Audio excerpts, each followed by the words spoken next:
Did you know that according to the CDC, over 2 million people have died from COVID-19 since it started last year?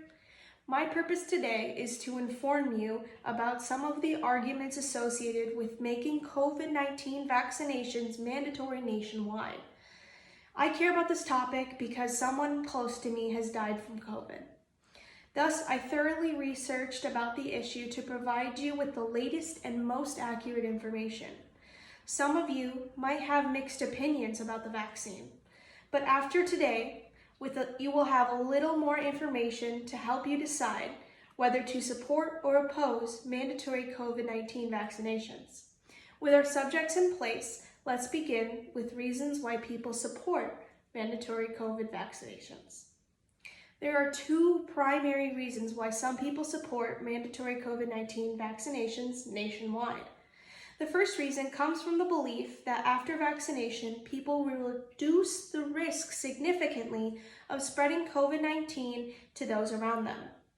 According to Harvard Health Publishing, a medical and research team working for Harvard Health, their article posted in 2021 on what you need to know before getting vaccinated. After both doses of either the Pfizer or the Moderna vaccine, it reduces the risk of getting COVID-19 up to 95% of the time. In other words, the vaccine reduces the risk of getting COVID-19 significantly. The second reason comes from the belief that making the vaccine mandatory would help people with high-risk health issues. According to the CDC, a global disease control team filled with doctors and researchers, and their 2021 article, COVID-19 Science Update, people that are pregnant, have respiratory and heart problems, are at higher risk of a worse sickness and symptoms, and even death due to the harsh nature of the virus attacking the heart and lungs. And the vaccine would help them not get the virus that puts them at risk. With supporting reasons covered, let's look at opposing reasons. There are two primary reasons why people oppose the mandatory COVID-19 vaccinations nationwide. The first reason comes from the belief that the COVID-19 vaccinations have not been tested thoroughly enough to be mandatory. According to the CDC and their global disease doctors and researchers and their 2021 article, Ensuring COVID-19 Vaccinations Work, both the Pfizer and Moderna vaccines have not been tested as long and as thoroughly as other mandatory vaccines such as chickenpox and the polio vaccines. The second reason comes from the belief that it isn't available for everyone, so it should not be mandatory for everyone.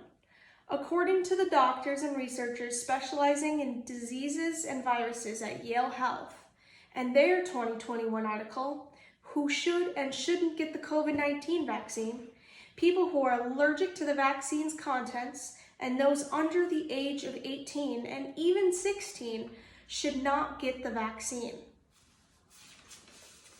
Allow me to wrap up by saying that the debate on mandatory COVID-19 vaccinations is ongoing and a many-sided debate. Let's review what we've learned today. First, we learned two reasons why people support making the COVID-19 vaccine mandatory, which included the belief that after the vaccinations, people will significantly reduce the spread of COVID.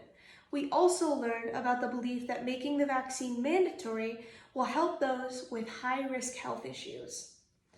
Second, we learned about two primary reasons people oppose making the COVID-19 vaccinations mandatory, including the belief that the COVID-19 vaccinations have not been tested thoroughly enough to make the vaccine mandatory, and then we learned about the belief that the COVID vaccine is not available for everyone.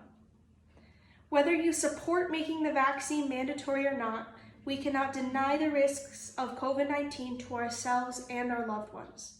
Now you have a little more information to help you decide which side of the debate you support and how you feel about a virus that's killed over 2 million people.